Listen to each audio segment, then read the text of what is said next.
Hello everyone, so happy to have you here today, and I'm very glad to be here with you. This is Stories, Treasures, and Tea, and I am Marian, and I'm going to share a very interesting story with you later in the video. But in the meantime, I'd really appreciate it if you could subscribe. I know many of you have, and so appreciate it. But if you could subscribe, as someone else said, it's an easy thing for you, and it really does help me out. So today I'm going to begin with tea, because last week I talked about a few of my teapots, and I'm just going to finish up a few of my collection of teapots. And at the end I'm going to tell you that very interesting true story, because there's always stories. So I'm going to begin with talking about the teapots today. This one is a blue willow. It's another Sadler teapot. Blue willow is very popular, and I know many different companies make this this blue willow, and they're all a little bit different pattern. But I know it has, the true blue willow has a story to it, and it's actually a love story, a Chinese love story. So that one I really like. That was at a thrift shop.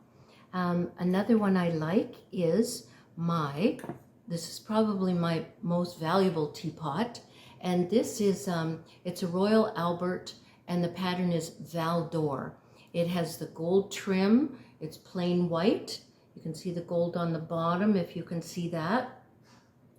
I got this China pattern for my wedding.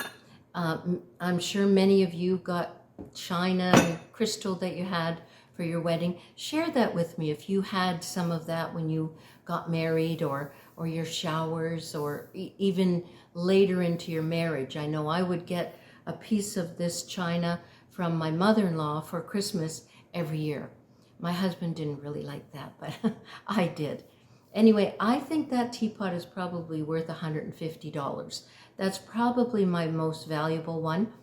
I know there are people on YouTube that sometimes cups and saucers or teapots, sometimes you can get some very valuable ones. So it's interesting to take a look at that, but I'm not going to be selling that anyway.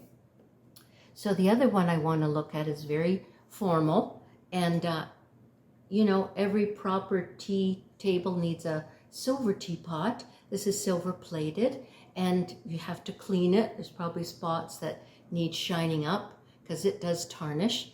But the thing I liked about this one is, well, it was given to us by a cousin, Marian, much appreciated, because she knows that we love tea and all things tea. And this one has a tulip on the top. So pretty. I just love that. Just such a pretty touch, for sure. So that's my most formal teapot, I'm sure. And then the other one I want to show you has my tea in it. And this one is tea for one. And the beauty of these tea for one is that when you put the tea in the little teapot, it keeps the cup warm. It keeps the cup warm. So this is my tea today, which is Buckingham Palace. I chose this Buckingham Palace tea. I'm not going to fill that up because I'm afraid I'll drop it. But that's the beauty of the tea for one. That was a gift from my friend Arlene, and she's coming here for tea tomorrow, which is great. Now the other one I want you to look at, but I also want you to listen. It's an antique, so we'll see if you can hear it. Speaking of tea for one, this is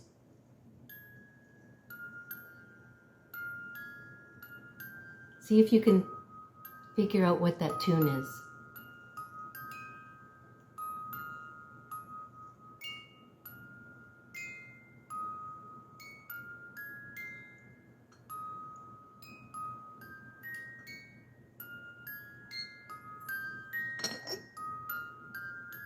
It's a musical teapot, it's a working teapot, and it plays tea for two. So it's so fun. I love that one. Okay, the next thing I want to talk about is thrifting. Let's go thrifting together. Here we are at our local thrift shop. Is that my nephew? That looks like my nephew. Oh, and here's some beautiful metalware. Look at that covered dish. I love it. I love that one, but I don't need one. Oh, I always like a metal water holder. And here's a lot of fancy cups. And now these teacups, that orange one is valuable. I know it is. And that green one is so pretty. Should I get it? Oh, this rose. Let's look to see. Always look underneath. Queen Anne. Also a very good make. Just like Royal Albert. You can always count on that. Here's some other pretty ones. I like the yellow roses back there. Okay, so here, oh, that's pretty for a bathroom. That aqua color, lovely. I like how they do this, where at the end of each aisle, they try to put all the blues together and maybe all the yellows together. Very pretty. Some people think it's a bunch of junk in the thrift shops. It sure isn't. My older daughter collected those masks. Oh, look at this, from Ireland. It's Belique. Should I get it? They're expensive. I'll think about it. Here are some more cups and saucers, which I always like to peruse. Very pretty, little more expensive. And then, strangely enough, here are some workhorses. Interesting. And here we are over at the planters and some vases. I really like to collect vases, it seems, so I have to be careful not to get too many. That's a pretty one.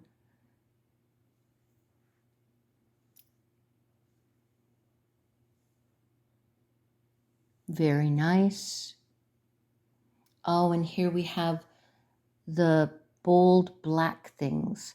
I have quite a bit of black in my home decor. My first day at home. Oh, isn't that cute for baby? Doesn't look too babyish though. Uh-oh, I like this teapot. Very modern.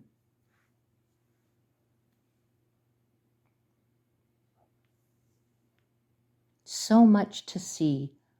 Look at these animal print glasses. I thought I liked them, but I'm not sure. And this teapot set looks like an old English one, but let's see the bottom. Florence Sky McGee. She is the one who designed that lace teapot that I have, the pierced lace. And then some kind of little cups. Oh, there's a cute little summer tea set. Expensive though. Let's look at the art. Leather clock. This one, little girl, looks old-fashioned. And somebody collected all their things from Paris. Oh, this is an artist my daughter likes. Oh, that's nice. This one I would get if I didn't already have one in my gray and white bathroom ensuite. Oh, if I got that, I would love it. That says Mom. Oh, this one is huge. I don't know if it shows, but it is big. Look at these frames. Every frame you can imagine. I guess because people don't have as many photographs anymore because they're all in their phones. Wouldn't that be nice for a mother and daughter, the hearts? So pretty. Oh, that purple vase. I do like purple. Here's some purple and pinks. That is hand-painted vase for sure. Oh, here's a lamp I love. I need one in my bedroom. Now, the other part I want to talk about are my stories. Something happened last night that is very interesting. I belong to this Facebook group that is, it's like a heritage Facebook group for the city.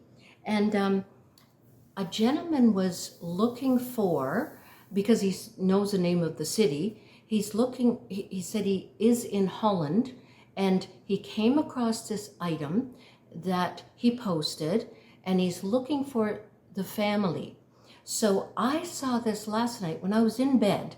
I just saw this Heritage Facebook page come up from my city, and I looked at it, and this was, it was a little notebook of soldiers from World War II, and it had his name and number and a little bit about his family, and it was my father. It was my father's little soldier booklet that he left at some home in Holland in World War II. So I started to cry because I thought, oh my gosh, it's my father. So this gentleman apparently has written a book about another Canadian soldier, and he's writing another one, and someone gave him this booklet, and he's hoping to get more information and hoping to write a story about my father. So my sisters were looking at it, and we were all talking late at night, and my brother. So it's really an interesting find, and I don't know exactly where it will go from here, but I will let you know. So I want to end on Michael Gallion. I watch him. He's on Instagram too, but he is he's like a meditation instructor kind of person, and mindfulness. That is his thing. So he just said that this interesting thing about, do you ever feel like everyone is against you? Do you ever have that feeling? I know I've had the feeling where I think he's angry with me. I think she's angry with me. And if there's like 3 people, I feel like maybe they're angry with me. I feel like the whole world's mad at me or not pleased with me. So he said that does happen. And what he said was, if you feel like everyone is against you, remind yourself that you are still here. Oh, here's our little bit. Hi, little bit. Hi, little bit. You want to see the people? Are you going to be a good girl? You want to come over here? Want to come over here? Okay, all right. There you go. There you go. So, remind yourself that you are still here because of your grit and resilience, and that you will get where you want to be with that grit and resilience. So for now, take a deep breath, let it go. Take a deep breath, let it go, and know that you'll get where you want to be. And in the meantime, be kind to yourself and take care of yourself. Until next week, bye-bye.